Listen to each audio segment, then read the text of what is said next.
This is not the story of how Europe discovered the world. This is the story of how the world changed Europe.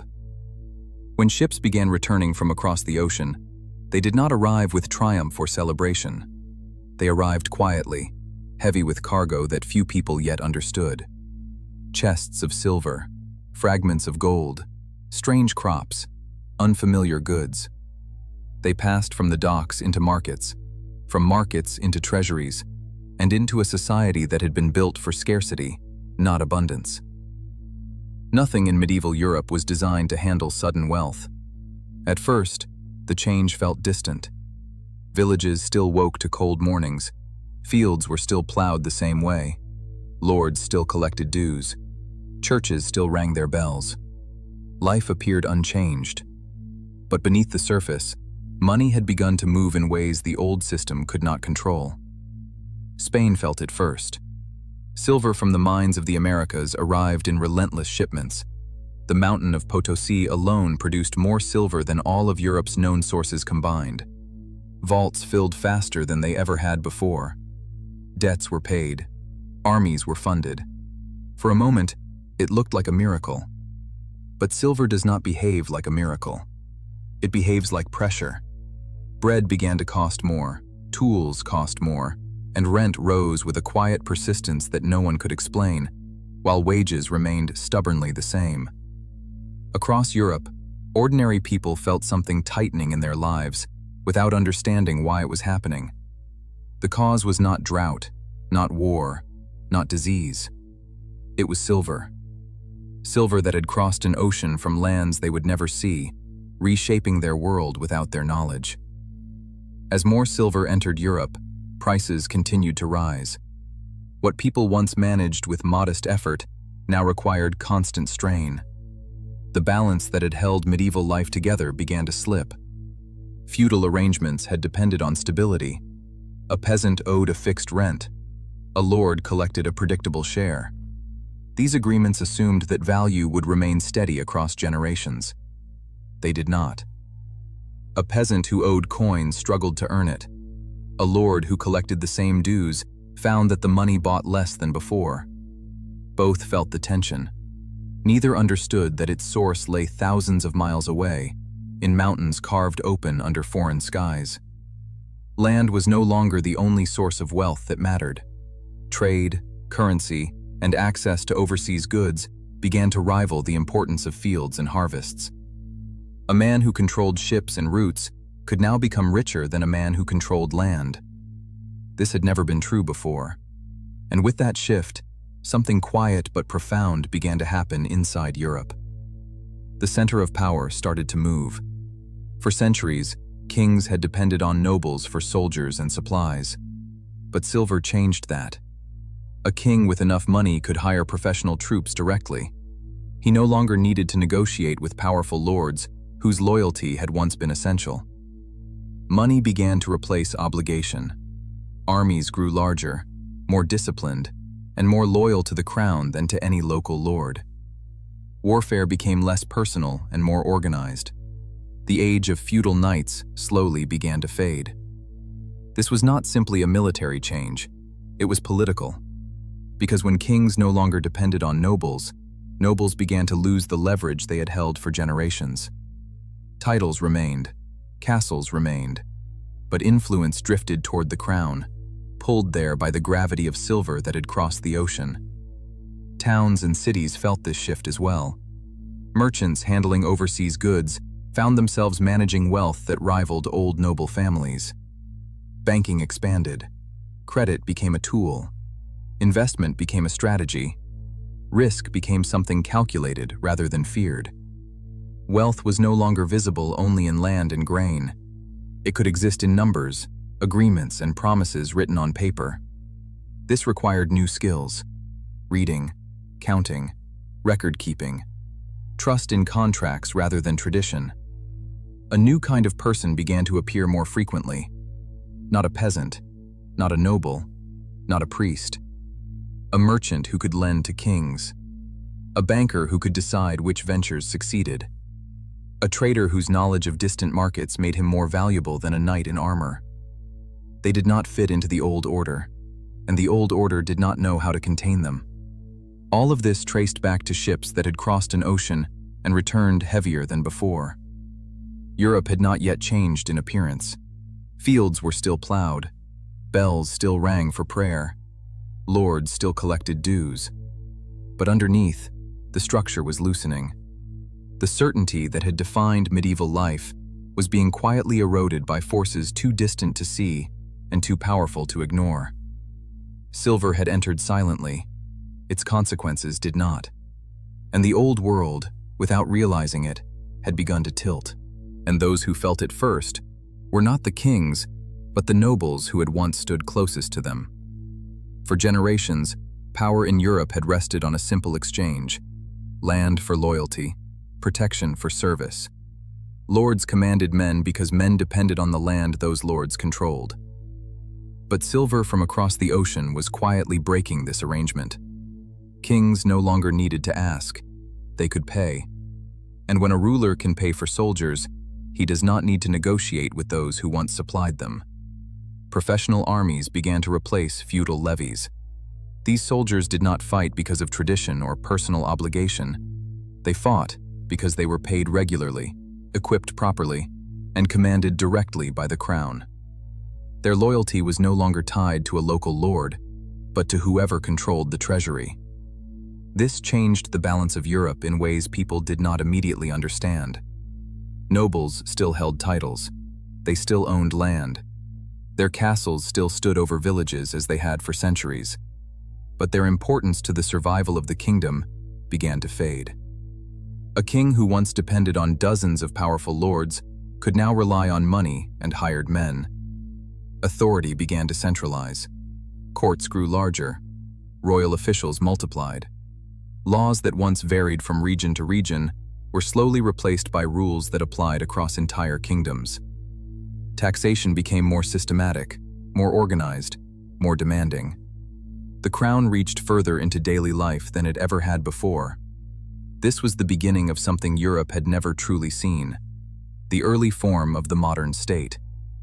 At the same time, cities were growing in ways that would have been unimaginable a century earlier.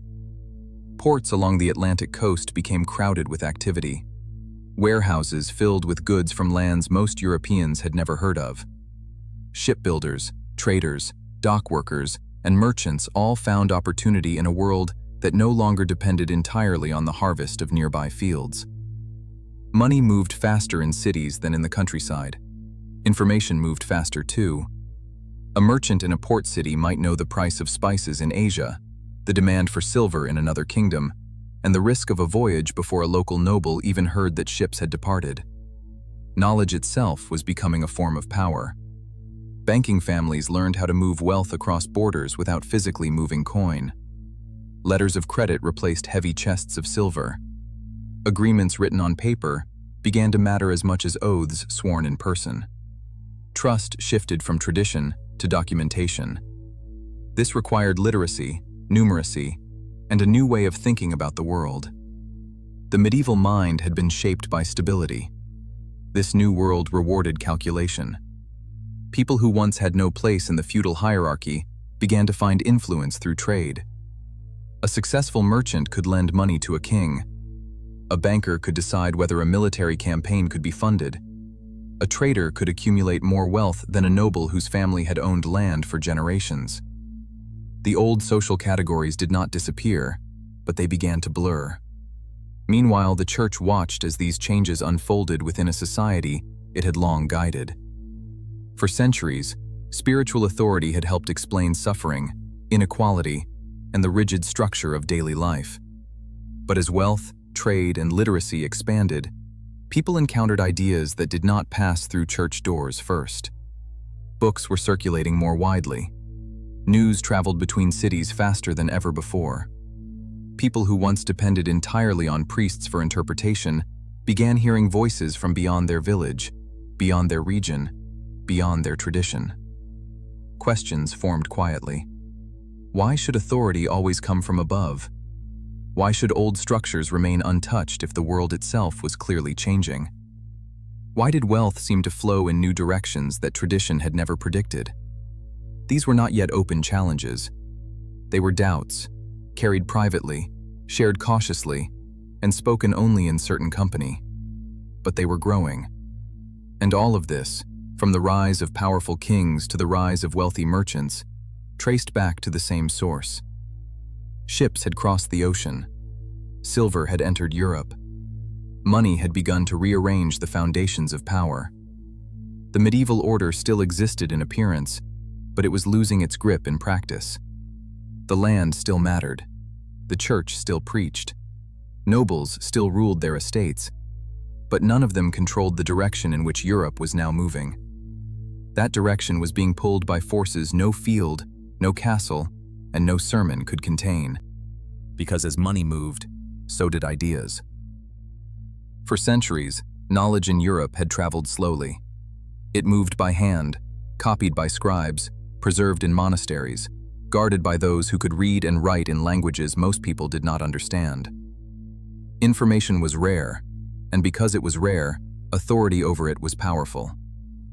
But by the early 16th century, that began to change. Printing presses multiplied across cities, turning ink and paper into something far more disruptive than anyone expected. Books could now be produced in numbers that would have been impossible only decades earlier. Pamphlets could be copied quickly. Words could travel without needing a priest, a noble, or a messenger to carry them. Ideas no longer moved at the speed of a horse. They moved at the speed of paper. At first, this seemed harmless. Religious texts, classical writings, and practical manuals were printed for those who could afford them. But as literacy slowly spread among merchants, craftsmen, and urban dwellers, people began reading for themselves rather than listening to interpretation alone. And when people read for themselves, they began to notice differences between what they saw written and what they had always been told. In 1517, a German monk named Martin Luther published his criticisms of the Church's practices. His words were not unusual in content. Many had questioned corruption and indulgences before him. What was unusual was how quickly his words spread. They were printed, copied, shared, discussed. Within months, his arguments were known far beyond his town. Within years, they had reached across kingdoms. This was new. Authority had never been challenged this quickly before. The Church, which had long explained suffering as divine purpose and obedience as virtue, now faced questions it could not easily silence. People began asking why salvation required payment, why priests spoke a language they could not understand, why interpretation of Scripture should remain in the hands of a few when the text itself could be read by many. These were not merely theological concerns, they were social ones. Because if people could question the Church, they could begin to question other forms of authority as well. Kings noticed. Nobles noticed. Urban leaders noticed. Some rulers saw an opportunity. Supporting reform meant weakening the Church's hold over their territories. It meant keeping more wealth within their own borders. It meant shifting loyalty away from Rome and toward the crown. Religious debate became political strategy. Europe fractured along lines that had once seemed unbreakable. Regions that remained loyal to the Catholic Church now stood beside regions that adopted Protestant reforms. Neighbors who had once prayed together now viewed each other with suspicion. Tension grew into conflict. Religious wars erupted across the continent, lasting for generations. Armies marched not only for land or power, but for belief. Cities burned, populations fled. Entire regions were destabilized by fighting that seemed endless. But beneath the violence, something deeper was happening. The unity that had defined medieval Europe was gone. There was no longer one unquestioned spiritual authority, no longer one unquestioned interpretation of truth. Multiple voices now competed to explain the world, and people were forced to choose which to follow. Choice itself was a new experience. The Church still existed. It remained powerful, wealthy, and influential. But it no longer stood alone at the top of society's structure. Its authority had been forced to share space with rulers, merchants, and thinkers who had gained influence through entirely different means. And all of this, once again, traced back to the same origin: Wealth from across the ocean had funded cities, trade, and literacy. Literacy had allowed ideas to spread. Ideas had weakened old certainties. Old certainties had been the glue that held medieval Europe together. Now that glue was dissolving. Europe was no longer simply changing in power or wealth. It was changing in thought. And once a society begins to think differently, it cannot return to the way it once was. By the early 17th century, Europe no longer resembled the world it had been before ships crossed the Atlantic. The change was not always visible in the fields or villages, but it was unmistakable in the way power, wealth, and belief now moved across the continent. The Atlantic had replaced the old trade routes of the Mediterranean as Europe's main artery. Ports facing the ocean grew richer and more influential than cities that had once dominated commerce for centuries. Goods flowed constantly between continents. Sugar, tobacco, silver, and unfamiliar crops entered European markets, altering diets, habits, and economies in ways no one had planned. Merchants became essential figures in this new system. Their ships connected worlds. Their calculations determined profit and loss across oceans. Their need for protection and stability encouraged rulers to maintain stronger navies and more organized governments. Trade was no longer a side activity. It was becoming the foundation of national strength. Banking expanded to support this movement. Credit allowed voyages to be funded before profits existed. Insurance spread risk across many investors instead of destroying a single family when a ship failed to return. Financial thinking grew more complex, more abstract, and more powerful. Wealth was now something that could be created through movement, not only through ownership of land. Cities swelled with people drawn by opportunity. Craftsmen, traders, printers, sailors, and laborers gathered in places where information and money traveled quickly. In these crowded streets, a new social layer took shape. People who were not nobles, not peasants, and not clergy, but something in between. They owned shops, they ran businesses, they read books, they discussed politics and religion in taverns and markets. They cared about laws, trade, and opportunity in ways that had little to do with feudal obligation. This was the beginning of what would later be called the middle class. Their existence changed the expectations of society. A person's future was no longer determined entirely by birth. Skill, knowledge, and access to trade could create new paths that had never existed in the medieval world. The old ceiling that had pressed down on generations began to lift, slowly and unevenly, but undeniably. Rulers adapted to this reality. They protected trade routes, they standardized laws, they strengthened bureaucracies to manage taxation and commerce.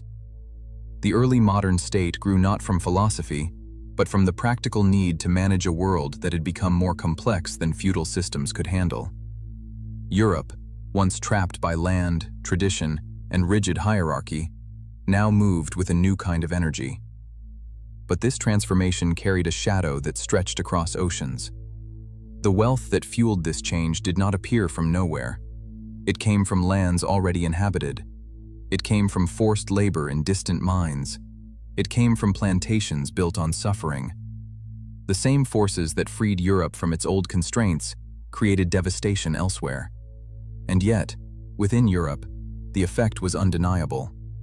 A continent that had once struggled to feed itself was now building ships, funding wars, printing books, and debating ideas with a confidence it had never known.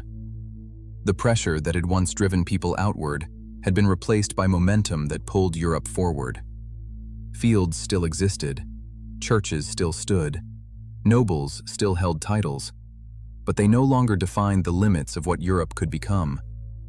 By the middle of the 17th century, Europe was no longer medieval in structure, even if it remembered its medieval past. Power flowed through money, trade, and information. Authority was contested. Society was layered in ways that had never existed before. The transformation had taken more than a century.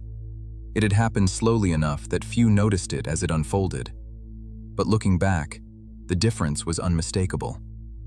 Europe had escaped the cage that had once defined it, and in doing so, It had become something entirely new.